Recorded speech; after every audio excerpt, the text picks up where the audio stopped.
The fun thing about ball handling, and the one thing that you should take to the bank, is it doesn't matter where you are, what kind of surface you're on, whether you have a basketball hoop or not, you can always work on your dribbling. All you need is just one basketball. That's the thing that you wake up every day finding an opportunity to just go out and just dribble and work on the mechanics of what it means to pound that basketball hard and work on those combination moves. You can always do that at any time just with one basketball. Becoming a more versatile player on the basketball floor, being able to shoot, create space, drive to the lane, finish at the rim, be able to take contact, whether you're in space or not, it's all about becoming a more complete and confident ball handler. All those things stem from being able to control that basketball at all times, knowing that you're gonna have to either go through a defender, you're gonna have to worry about finishing at the rim, you're gonna worry about driving that lane. The last thing you need to worry about is that basketball is gonna be there with you. And the only way to do that is to put the time in working on your ball handling. Once you're comfortable with the movements in a stationary position, you can start to take them on the move. Start slow. We call it fast ball, slow feet. You're dribbling with force, but just taking small steps. Make sure your eyes are up and you're pushing the ball away from your footwork when moving through the space. You don't want the ball near your feet, so push it out in front of you and move to it. You'll notice that my footwork follows the ball. I cross to my right, then my right foot moves. I cross to my left hand, and then my left foot moves. It's the same going forward and backward. After you practice these moves going straight forward and backwards, you can start to incorporate some angled movement. Again, the foot is always following the ball. The ball moves, the foot follows. Otherwise, our body mechanics are the same as when we're in a stationary position. Nose is always in the middle of the body, and we're staying balanced. Keep those heels off the ground when you step, and stay on the balls of your feet. And you'll see on the behind the back how my offhand just hangs there, just like when I'm stationary. Remember, small steps first, then bigger steps as you get more comfortable.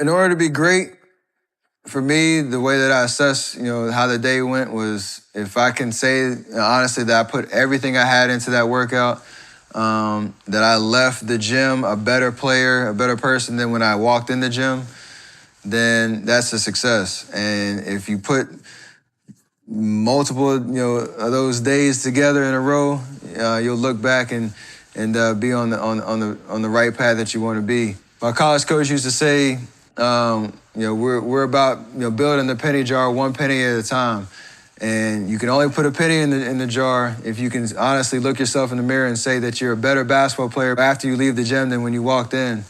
And over the course of a season, over the course of a year, whatever goals you set for yourself, if you look back and that penny jar's full, you're doing something good.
Best way to start incorporating footwork into your pickup shooting is to start with a simple 1-2 step into a shot. As soon as that second foot hits the ground, you go up into your shot. These concepts involve the same mechanics as the form shooting and the same footwork as the four-way form shooting. Remember not to hinge over and to stay vertical and land in a balanced position. We're adding complexity and new elements, but the rules stay the same as they were with form shooting. When you move laterally, don't whip your body or your head to one side. Keep your hips and shoulders in a straight line and stay balanced. Be sure to move straight laterally. Don't move towards your defender. If you move forward at all when moving laterally, you mess up your driving angles.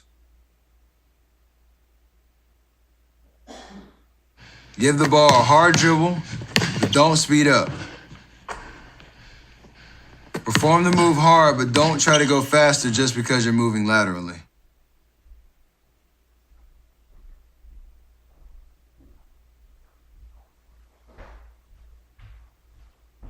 When moving backwards, remember to keep your nose behind your toes. Don't lean forward and lose your balance. Then go straight up into your shot. This is where your ball handling mechanics are critical.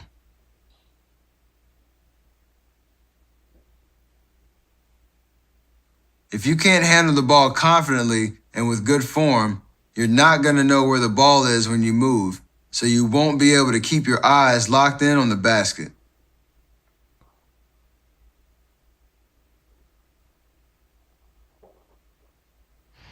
The tighter your handles, the more confident you can be moving into that space and going straight up into a shot.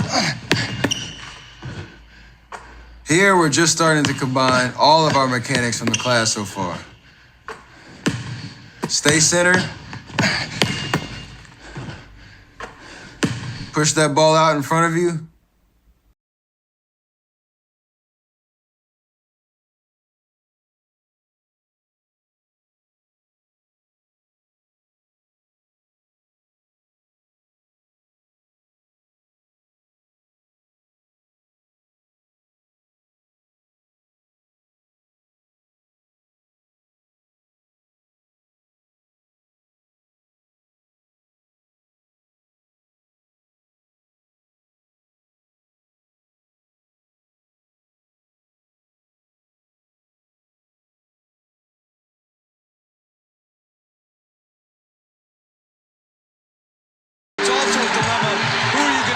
With at the three. Curry for three. Puts it in. This is one of my patented dribble moves and one of my favorite ones to do. You can fall in love with the combination the dribble combination move that I do right here. What we talked about was all that is based on three moves: between the legs, crossover, behind the back. And I don't even do it behind the back here. I go between the legs once, between the legs twice. I'm in perfect position, an in and out crossover, and then it's all about getting into that step back where you keep the defender off balance. So it seems like a lot, but if you slow it down and look at it, it's very simple moves that you can just put together. And what we talked about ball handling, making sure every move or every dribble move is intense and aggressive and a hard dribble. And your defender has to react to that.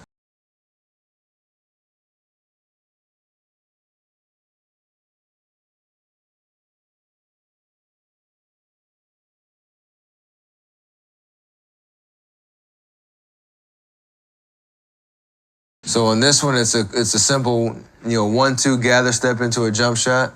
The key is doing your work early and staying low and shot ready before the ball comes. You can see how I kind of, execute that as opposed to being lock-legged and standing straight up and then having to get into my shot prep, which is just kind of just wasting time. As you know, when you're on the court, you got split-second decisions, so you need to do your work early when you catch the ball and be able to be shot ready at all times. As a right-handed jump shooter, on this 1-2 gather step, you'll notice that my right foot comes just in front of my left foot, as I plant.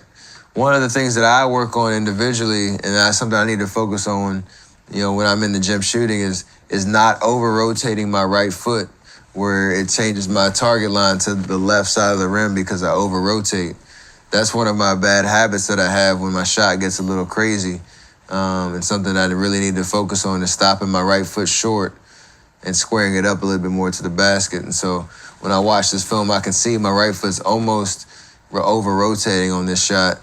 I'm able to adjust, but in a perfect world, I would bring that right foot back just a little bit and square it up to the basket a little bit more. Klay Thompson in pursuit, lost the handle. Iguodala ahead to Curry. Curry launches a three. When we talk about, pull-up jumpers, whether it's in transition or whether it's in the half court, we always talked about that last dribble being a hard pound dribble to about waist length or waist height, and trying to bring it over to your shot pocket in a pretty seamless, quick fashion so I can get my shot off in pretty quick. So this is one of those, you just got to live with the result type shots, because in this situation right here, it's almost time and score. So we're up 5 in the second quarter of the finals with 40 seconds left. I go for the dagger. I don't think there was any second guessing that I was going to shoot that, even though Kevin Durant was wide open for a dunk. But I was already in rhythm, already had kind of eyed and locked in on the rim. And I'm going to live with that shot because of the confidence that I have and the preparation that I put into it. And so all those things, take into account, my mechanics have to be perfect for me to execute the shot. And that last dribble has to be a hard pound. I get it to waist height and be able to get it over to my shooting pocket and finish it in a perfect rhythm shot, and one that I've taken over and over and over again in the gym. From a basketball IQ standpoint, you could say good shot, bad shot. The bonus that we do have is that we have rebounding position right here. So my teammate Kevin Durant, if I miss that shot for some reason, he's in a great position to get an offensive rebound and put it back in the rim. So we have that going for us. But that's one in that situation, I'm going to take 10 times out of 10.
So combining the fundamentals of being a great ball handler and being a great shooter, put that all together, and as a basketball player, we want to be versatile, dynamic scorers.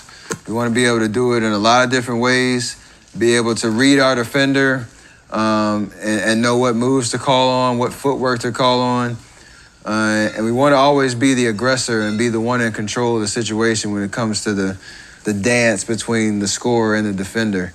As we always have counters, we have our go-to moves, we have all sorts of different ways to create space to get our shot off or get into the lane and be able to finish. When I'm looking at my defender, I want to look at where his feet are, where his hands are, and essentially where his nose is, so that I can understand exactly what leverage I have as a scorer to keep him off balance, to set up a move that I want to get to, or to create space to get a shot off. So when I look at those three things from the defender, there's certain factors that are gonna determine what move I'm gonna execute based on the dynamics of where my defender's feet are, where his hands are, and where his nose is.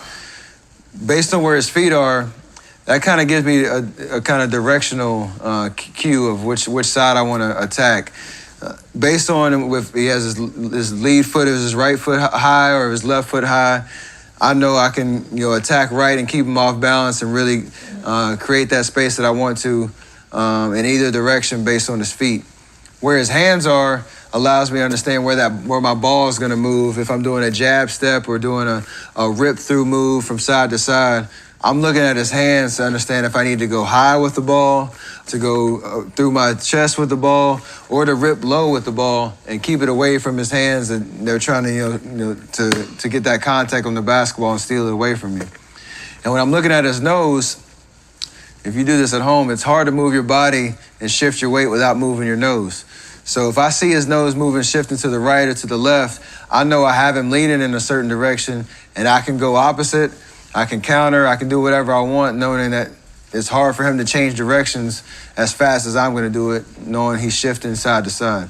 So all those three things allow me to open up angles of driving lanes and being able to create space and essentially just being in control of the situation at all times. So I brought Brandon out here to kind of dive into what I'm looking at as he's a defender and how I can create leverage with simple jab moves, dribble moves, to be able to create that space that I need to get a shot off. So right now, Brandon is pretty much squared up to me, but as I look at his feet, his right foot is his lead foot. It's a little bit ahead of his left foot, which has created an angle for him. Basically, what he's trying to do is force me to my right hand to go this way. My job as a scorer is to create that leverage that I need to be the aggressor in this situation and make Brandon react to me. So I see his feet, his right foot is his lead foot. I see his feet, I see his hands, I see his nose. So right now, I want to be able to make Brandon drop his right foot so that I create all the leverage so that I have multiple options to create more space to get a shot off. So as I do that, I see his hands, I see his right foot's his lead foot. In order to get from the right side of my body to the left, I need to avoid his hand, obviously. So I'm gonna rip over his hand, do a little cross-body jab step, and get him to drop his right foot. From here, my shoulder is pretty much in line with his chest, and I have all the leverage in the world I need to create space. So we'll do that again. So from here, I do a cross-body jab step. I get him to react. And from here, I keep my body in between my defender and the basketball. And I have three options at this point. I can just drive by him, the same positioning. I can just do a simple side step and create that space that I need to get a shot off. And also, I can do a step back and create even more space to get a shot off.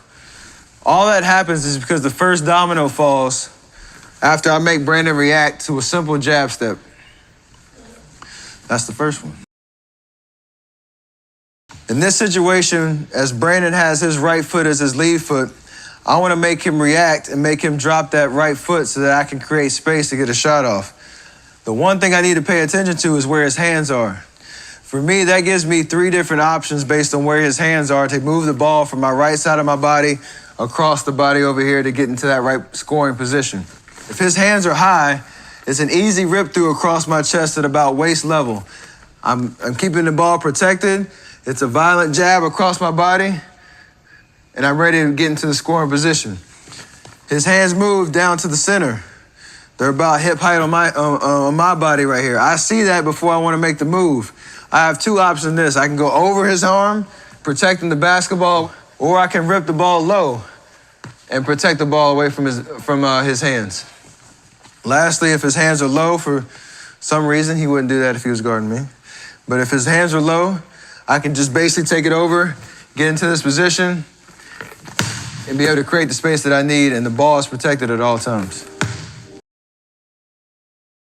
When I'm looking at my defender and I want to create a driving lane to get to the basket, one way to get him to shift and to get that nose of my defender to shift to the outside opposite of the direction that I want to drive is with a simple jab step.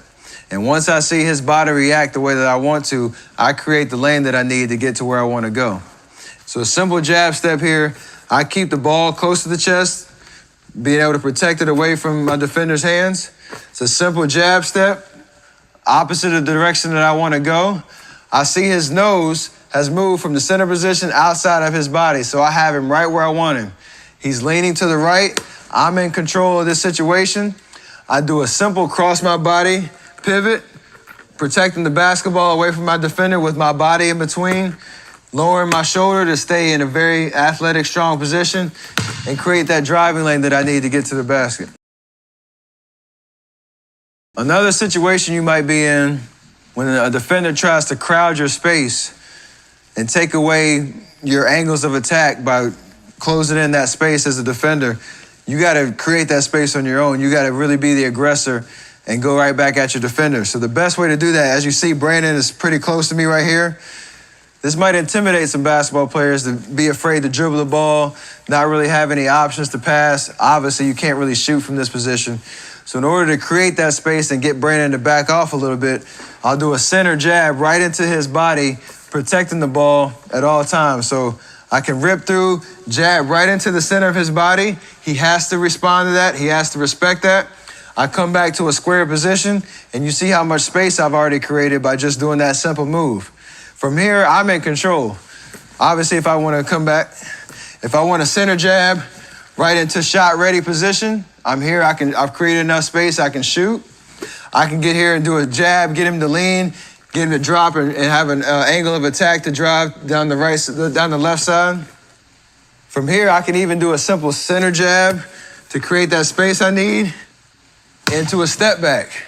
And look how much space I've created with one dribble and one jab step. So it's about being efficient with your footwork. It's about protecting the basketball away from your defender, but also being in control of the situation at all times. Sometimes when you're on the floor, you have to work in tight spaces. And in order to always be in control, sometimes you can utilize what we call a pull dribble or a hesitation dribble to be able to survey the floor, get your defender to react to you, but also keep yourself in position to create space to get a shot off. Obviously, me and Brandon are the only two people here, but in a normal game, there's 8 other people around. He might have help defenders behind him that are clogging up space, so I might not have direct angles of attack right away. But in order for me to kind of be in control and open up other avenues, I can utilize simple pull dribbles to make Brandon react and give me more opportunities to counter, to create space, to step back, to jab, whatever the case may be. So in order to give myself more options to create space or to attack, I do a simple pull dribble to get into this space right here. Obviously, from this position, I have multiple options. I'll show you 3 that I can create space against Brandon and keep my defender at bay. So if I start here, you ready? So from this position, the pull dribble allows me to put Brandon as my defender in a situation where he can make a mistake and I can attack that mistake. And I have to be able to read it in real time, and that pull dribble allows me that time to be able to assess what's going on. So there's 3 different responses that Brandon can have after my pull dribble that will give me the cue of what move I need to execute at that time. We'll demonstrate all 3 right now. So the first, after the pull dribble, Brandon, I can basically create an angle of attack because Brandon's not gonna shift sideways as far as I do. The second one, he can square up after my pull dribble and not give me any angle of attack left or right. And so I can do a little fall step, step back to create space into a shot. The third time, he can overcommit to my pull dribble, which gives me an angle to go back to the right and pull a counter move into a step back. So we'll talk about all three. The first one, we'll do plyo. The first one is a pull step plyo. So we pull, he doesn't come all the way, and I'm able to go right by him and attack the lane. So if I start here, I'm squared up with Brandon, I do a pull dribble, hesitation, and I'm doing a plyo step. We call it a plyo step. It's just an attack dribble downhill to get past your defender. So it's a pull dribble, plyo step, and I'm going by him. The only way I create that is by making Brandon respect that first pull dribble because I've created so much space to begin with. The second one, we can pull dribble, he squares me up, fall step, my nose is behind my toes, I'm shot ready, and I'm always in control, and I've created so much space off of one dribble. You can pull dribble here, act like you're about to do the same move you just did, but we're countering it now. He has to respect that first move. I'm pulling back on a fall step. So in real time, it looks like this. Pull back, and now I'm shot ready to shoot. The third one, he'll overcommit, and I'll get back into my counter, into a step back. So pull dribble, crossover step, step back, shot ready. So all those three moves come by the pull dribble, allowing Brandon to make a mistake and me to counter on that.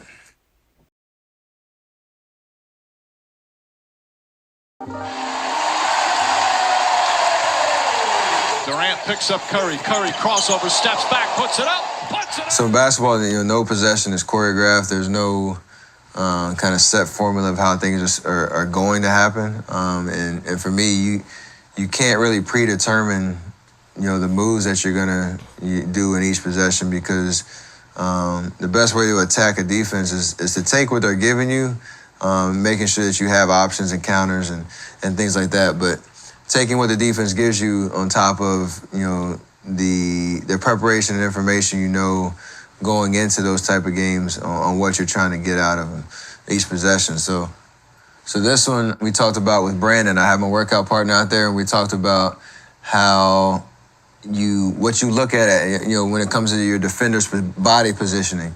So we talked about feet, hands, and nose. So in this possession right here, my now teammate, but he's defending me. His body position is telling me I need to go to my left. He's got his left foot high. He's trying to force me to my left hand. And so I use that as leverage. I say, okay, you want to push me to my left, I'm going to set you up that way and then attack your lead foot and make you have to react to that. And so the only reason I create spaces is I make him drop that lead foot, that left foot, and I'm able to step back and shoot right over him because I created that space. Had I not attacked that angle or that lead foot, it might have been really tough to create space and get a clean shot off. And again, another simple, crossover move. There's nothing too fancy about it. Durant picks up Curry. Curry crossover, steps back, puts it up, puts it in. Curry back to Green. Curry in the paint. I'm looking at my defender's feet and his hands. His hands are low, and his feet, his left foot is the lead foot. And so at this point, all I do is a simple jab step and a crossover step to beat him to my angle of attack down the lane. Right here, I do a good job of protecting the basketball with my right shoulder again and extending up to the basket. So it's split decisions, but all the time when I get the ball, my eyes go directly to the defender's feet and then seeing where his hands are so that I protect the basketball. And then the rest is just having the understanding of how to finish and what shot you need to pull at the right time. Curry, backs up top, Curry. Curry scoots inside. We don't care what this team does in the regular season. Yes, we want them to have, a first round. This is where a defender tries to crowd your space. And we talked a little bit about that where, there's really no room between me and my defender here, and I have to create that room. So in order to do that, I do a little mini jab. it's an open step, but I create a little bit of space for me to keep my defender at bay and create an angle for me to attack. If I didn't do that little subtle footwork, I would have been stuck with a defender on my body and him trying to put pressure on me. So I see there's a room for me to create that space. I see his hands, so I go low with the ball on the rip through to keep it away from his hands. But I create that driving angle, and from there, I have my defender on my hip. There's nothing he can do about it. He can either foul me or just let me go. I think he does both in this situation. But I do a little two-step floater because I'm under control and able to keep my balance on the takeoff. There's not much balance on the landing, but the takeoff is there so that I can get that nice touch and that nice arc to the basket. So in this play, when you create, at that angle of attack, there's a point that you have to kind of interrupt your defender's ability to recover. And so I got by, Raymond at the top of the key, but if I continued on the same straight line, he would have had a better chance to try to recover and cut me off by the time, the help side came. So for me to do a little subtle change of direction once I get past him, so right here, my left foot closes that gap between Raymond and any line that he can take to get back in front of me. And from there, it's just about executing the floater. So I gave myself all the space that I need. It doesn't seem like much space, but the higher level competitions you get, the less and less space there is. And so you have to be able to utilize what you can.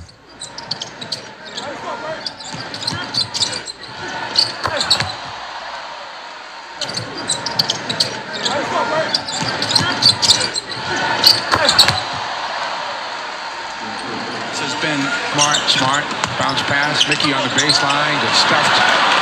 Durant comes away with it. Curry to the basket. So on this one, I'm in transition, and when we slow it down again, you'll see that my defender has clearly established his lead foot. His right foot is extremely high, and he's trying to force me to my right hand. So instead, I attack that lead foot, make him open his shoulders, make him open his whole body, and create a driving angle. And at that point, I'm in control. My shoulder is in his chest, and he can't go anywhere at that point. I have all the control, all the leverage in the world right here. My shoulder is going to get in his chest. I have a clear line, and at this point, I have good takeoff space, and I reach the ball out and extend towards the basket so that shot blocker behind me can't get to the ball. So it's all about just seizing the opportunity and taking what the defense gives you and making sure that you're under control.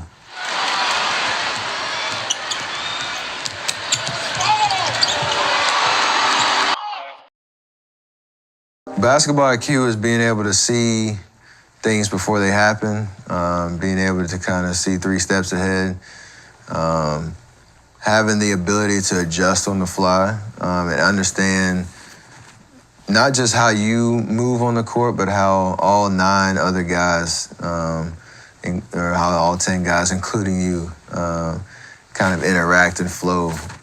Basketball is such a fast-paced game, but there's a poetry about it and there's a rhythm to it. And when you see things happen before they actually, transpire, that's where the basketball IQ kind of shows itself in the guys that are always in the right place at the right time. They do the little subtle things that help you win games. You can learn and improve your basketball IQ for sure by putting the time in, watching film, being in the right environments where those kind of conversations are happening and those thoughts are being shared, and putting that investment in your mental approach to the game. But just the more experiences you go through, the more you learn and the more you can be prepared for what's next. Comes Curry. Curry gets in, left-handed shot is good off the glass. My mechanics of how I get into my pull-up jump shot are all the same. Like, my body position is exactly as if I were going to take that shot right there. The only thing that would be different is if I took one hard last dribble into my shot pocket and then into my release. But because my mechanics are the same, I'm baiting my defender into thinking that I'm shooting, and he basically presses up on me in transition and allows me that room to get by him. So I use the threat of the shot to get around him. And at this point right here, as Draymond does what he does, I'm able to get to the paint. There's obviously a shot blocker coming, but the way that I finish and trying to extend, instead of bringing it just over my head, I extend out so I protect the ball away from the shot blocker. Allows me to get the ball on the rim before a more athletic, taller guy tries to come and block my shot. So just subtle things that we all try to put together in each possession. I didn't know what I was going to do when I came across half court, but the repetitions that I put into each of these moves and just, the creativity in this moment allowed me to execute this play.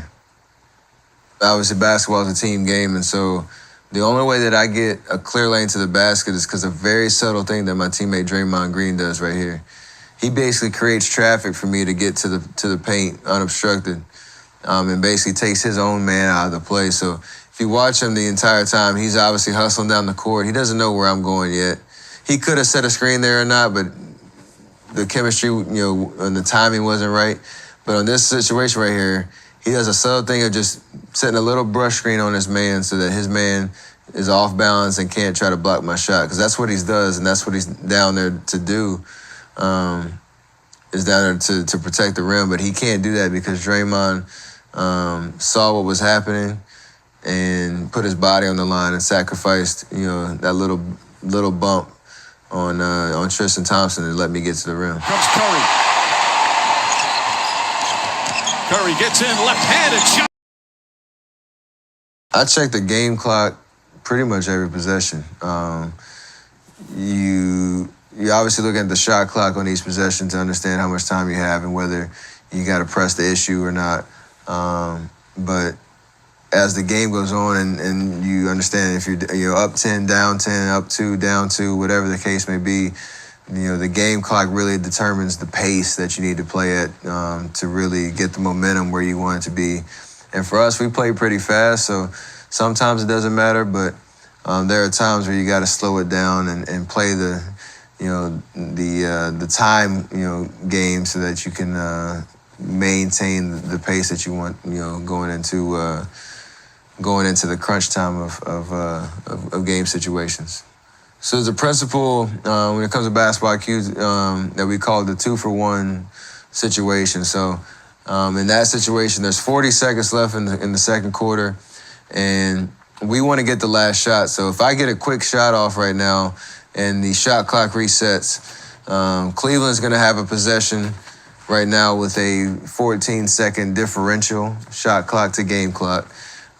Which means whether they score or miss or make on the next possession, we're going to get the last possession, and that's what you want to end quarters. So in this situation, I actually knew that. I remember my thoughts going into it. I knew that was the situation. So it was an even better shot because of that. But getting that quick shot up, obviously, it's nice that I make it. But even if I miss it, we have an opportunity to get a stop on the other end, and then have 14 seconds to work with to end the quarter, and go out, into the locker room on a good note and hopefully have a bigger lead. Right his own this quarter. Steph split the double team. In on Drummond. Play it up and in and draw the foul. On this play right here, that play was pretty successful. I got an and one. We're down 1 against Detroit. It's the end of the second quarter. You want to get a good shot, but you want to take the last shot because you don't want to give the other team an opportunity to come down and get a shot up to end the first half. So I do some really good things here. I set up my man on the pick and roll. He gets screened.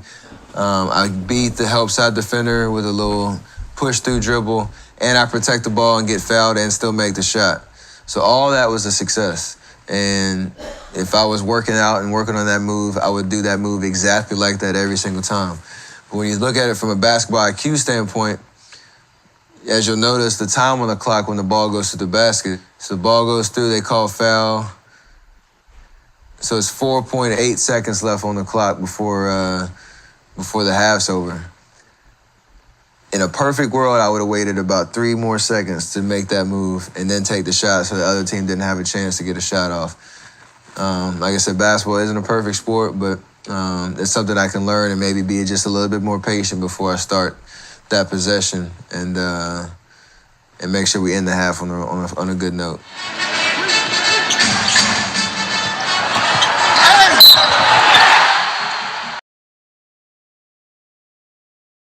I embrace being disrespected on the court.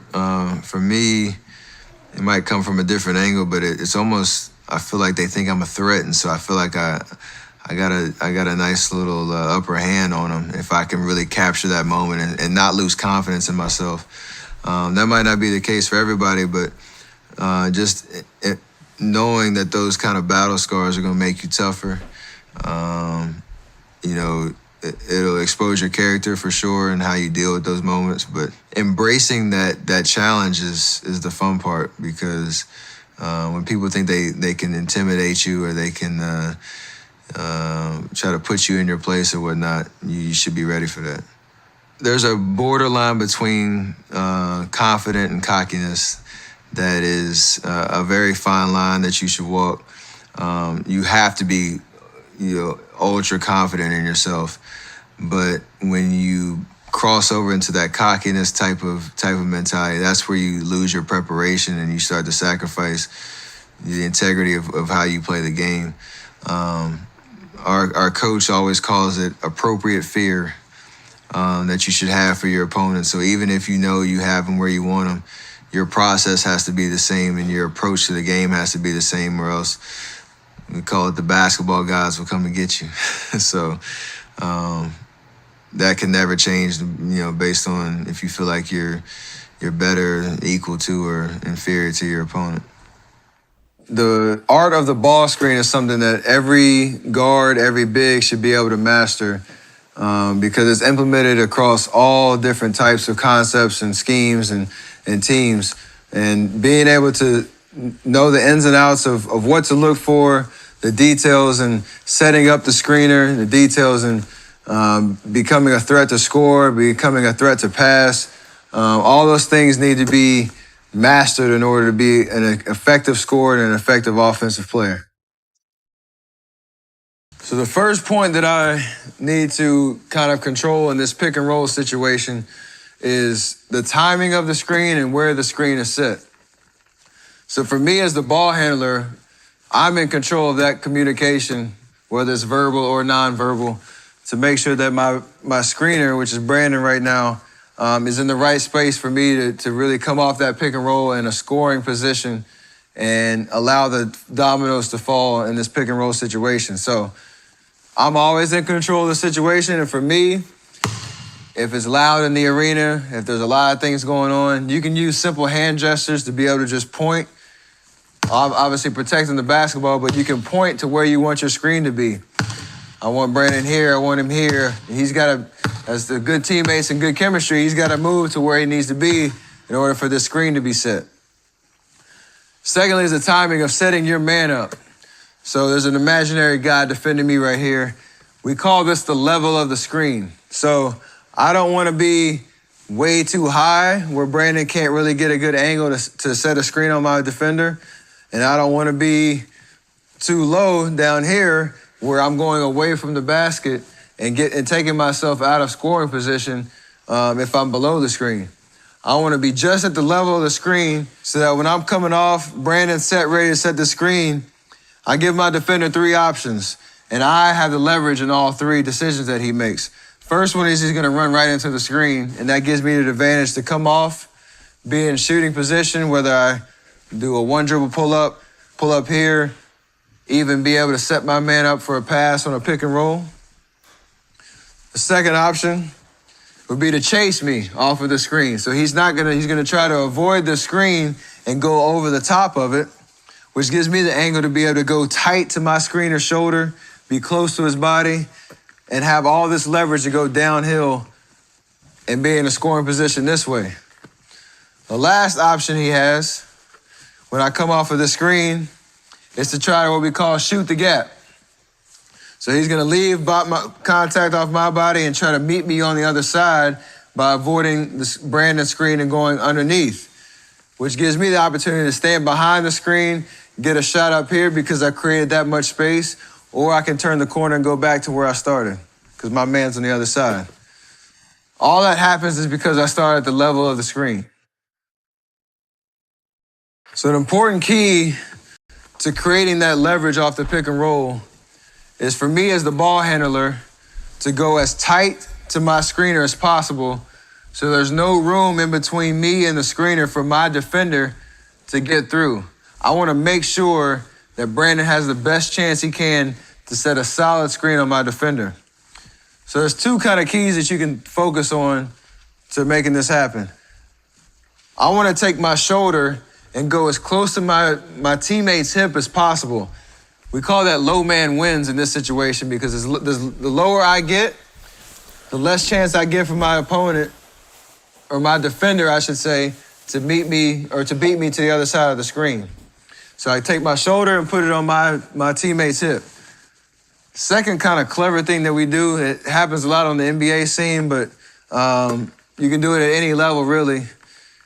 You come off the screen, and the really way to ensure that you get low and get tight to your screener, we kind of almost grab his calf, our teammate's calf when we come off, which ensures that my right side is low and tight to the screen, and I'm coming off clear and in broad daylight, ready to shoot the shot.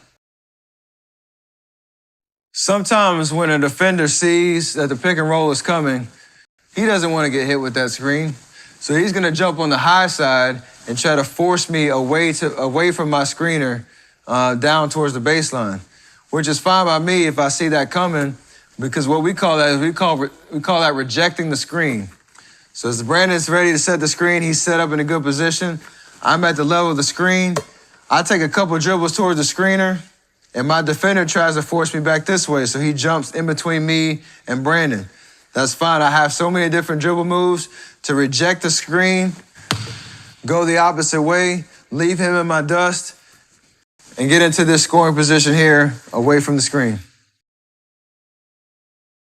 Another key concept when it comes to the pick and roll is being able to play the team game out of the pick and roll situation.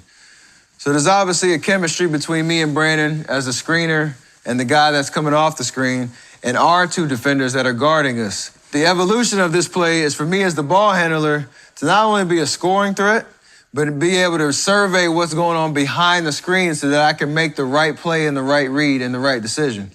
So as I'm coming off, I've done all my work to set my man up, to go low and tight to my screener's hip. As I'm coming off here and I'm a ball handler, I'm surveying everything that's going on and the dominoes that are falling because Brandon set such a great screen. I'm a scoring threat, and the defense has to react. So as they're reacting, I have to keep my eyes up. I have to be able to survey the floor and be able to make the right decision, whether that's finding my man open in the corner, over there. Brandon, as I come off this pick and roll by Brandon, you're going to roll now. I see everything happening. I can make that pocket pass to Brandon as an assist man for him to make a play at the rim. All those things happen because I have my head up, I'm surveying the floor, and I'm not only just focusing on what's happening here in the pick and roll, but also what's happening in the concept of the team game around us.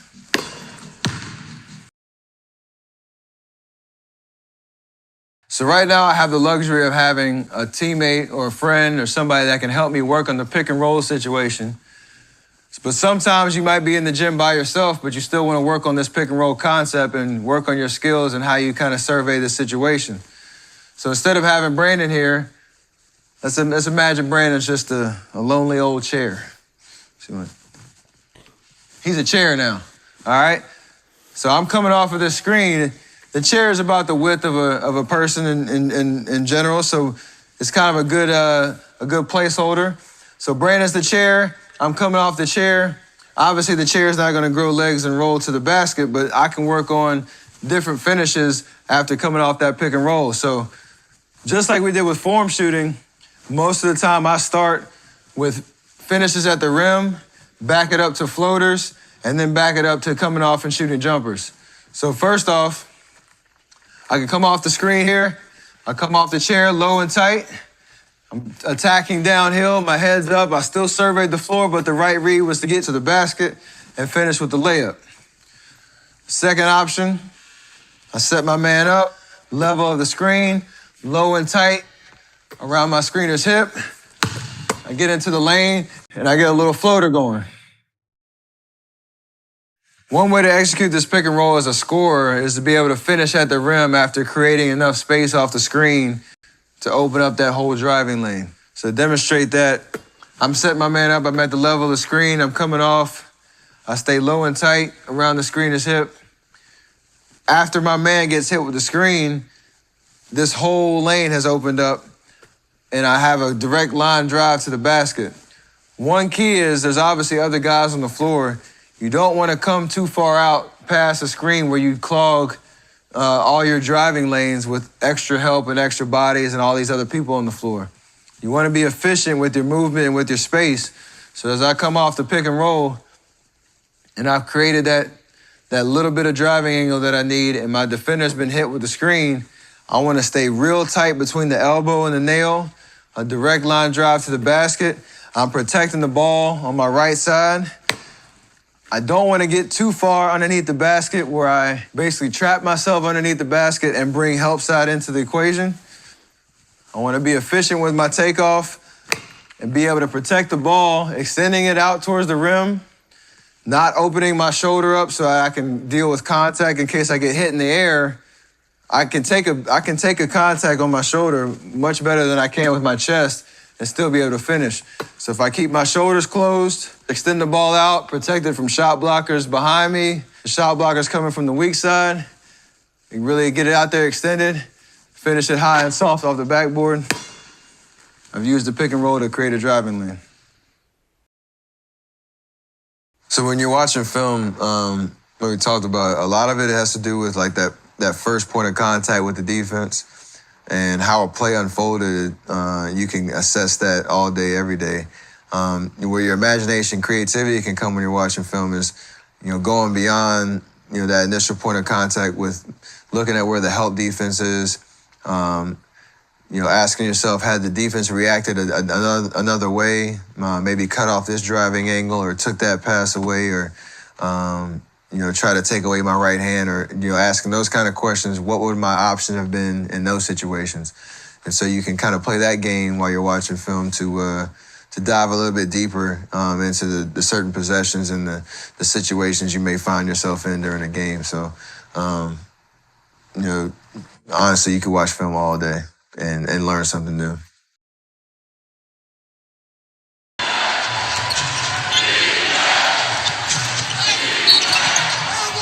So this clip is examining how we get into our ball screens and how to set up, your defender to make sure, like we talked about, you run your man into your screen setter, make sure that he gets an opportunity to set a hard physical screen on your man.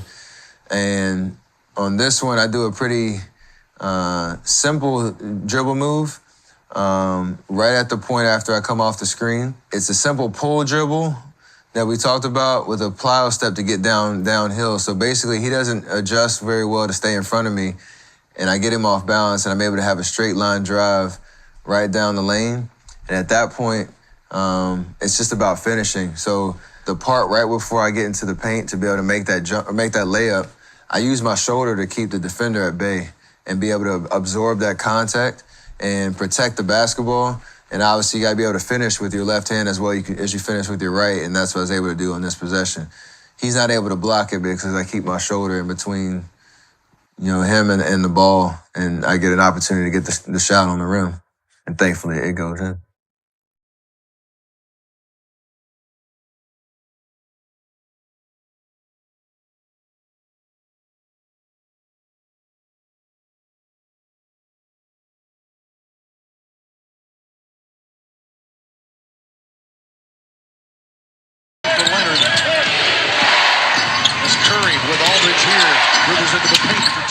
So on this clip right here, obviously I have control of that basketball, the entire possession. And for me, the beauty of that is I'm able to survey the floor. I'm able to see that they switched this pick and roll right here, so I don't need to rush. I still have time to do another, simple between the legs dribble move and get by my defender. And at this point, I see that the help side defender did not step up. And so there's another floater that I'm able to execute because, once I got by my initial defender, the other guy didn't step up. I set up, Tony to get hit by the screen, and Draymond does. So this is a perfect pick and roll. Draymond is diving to the basket. So my read right here, normally Tony Parker is guarding Draymond right now. And in a normal pick and roll situation, if Draymond gets below the level of defender, he should be wide open for a layup or a dunk on what we call a pocket pass on that pick and roll. But if you rewind it just a little bit, right there, I see David West, who's right here in the paint. I see him playing center field, waiting for me to pass that ball to Draymond so he can steal it. So in that moment, I make a split decision that pass isn't the right move. If you want to talk about things that I could learn from this clip, the reason that Draymond is not open is because I come off this pick and roll. I think Draymond's open. Draymond's not open because David West is helping. Right here, there's a really, really simple pass that I could make to my teammate who's wide open. Number 40 right there, Harrison Barnes, is wide open, ready to take a wide open three because I made the defense react to the action on the other side of the court. That's something that if I was watching this film as I am right now, I would say, that's an easy pass that I can make next time and set him up for an easy three. Obviously, nothing's perfect, so I didn't really see him. So I keep my dribble alive. On this play as well, if you see, all five guys have an impact on the play, whether they're moving or not. Draymond set the screen for me, so he's involved. I obviously have the ball. Harrison Barnes, number 40, is wide open right now. And Andrew Bogut, who's our big man in the middle, he's setting the screen to keep Harrison open.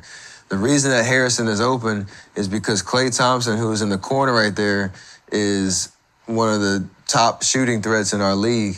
And his guy who's guarding him cannot leave Klay because he's such a strong threat to shoot that three. So in a normal situation, if that was a non-shooter in that corner, his defender would have already left and tried to go guard Harrison right here to try to take that pass away. But because Klay is who he is, they're going to take their chances and make Harrison shoot that shot if I were to pass it to him. So everybody has an impact on the play, whether you see it initially or not. I make my decision not to pass it. I try to get by my defender. Thankfully, I make the shot so the possession works out. But as you see, there's so many different options that I could have acted on in that possession, looking back at the film.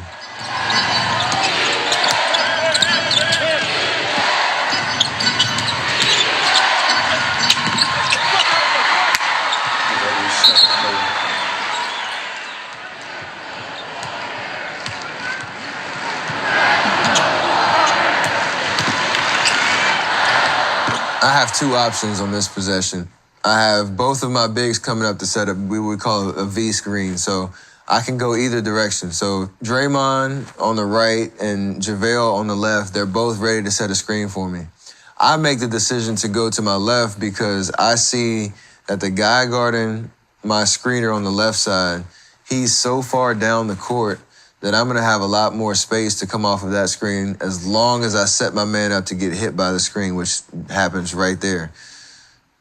So there's plenty of space for me to take my time, take a little step, get a shot off, and knock down that three. Had I decided to go to the other direction, there would have just been so much traffic because of the guy guarding Draymond right here on the right side.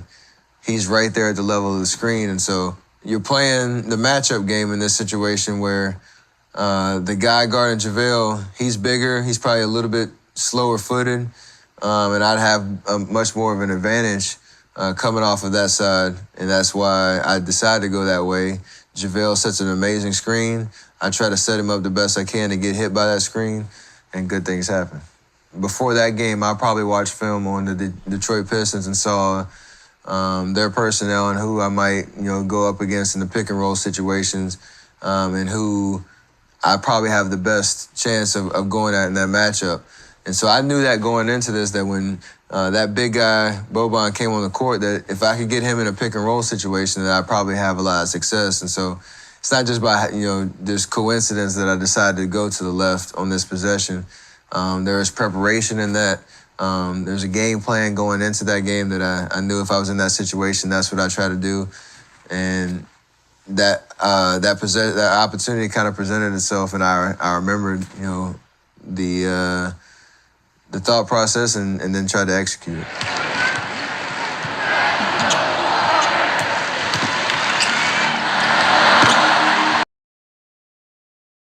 Livingston looking.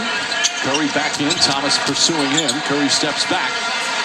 And Curry gets that one. We talked a lot about the pick and roll, and there's a lot of good that can come out of that type of possession. There's another type of play called the dribble handoff, where it's very, very similar to a pick and roll. It's just that the ball handler doesn't start with the ball. So the screener starts with the ball, and he's able to hand it off to his teammate and then set a little screen for him in that sense. So all the reads are the same as a pick and roll. You just start the play a little bit differently. So for me, I still have to set my man up to come off that dribble handoff tight and with a lot of force. So as you can see, I got my defender on my hip. I come as tight as I can to my teammate.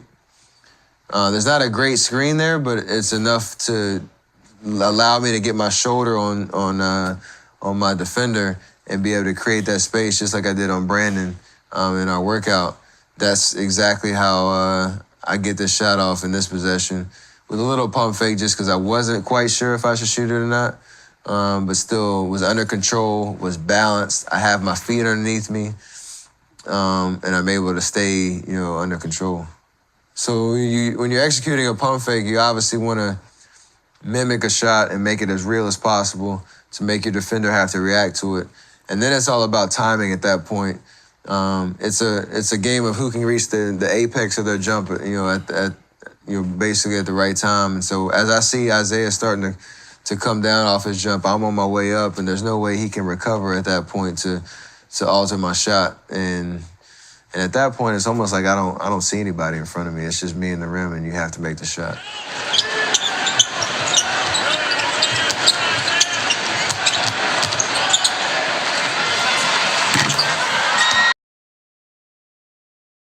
Speaking specifically about my NBA career and kind of the evolution of my game, defenses have evolved to try to make adjustments to try to stop me as I've started shooting from further out and added some elements to my game. And so there's always the need to kind of assess how teams are defending me from year to year so that I can hopefully stay ahead of the curve and always be ready for those adjustments and work on my the weaknesses that I've had in my game to try to get better. So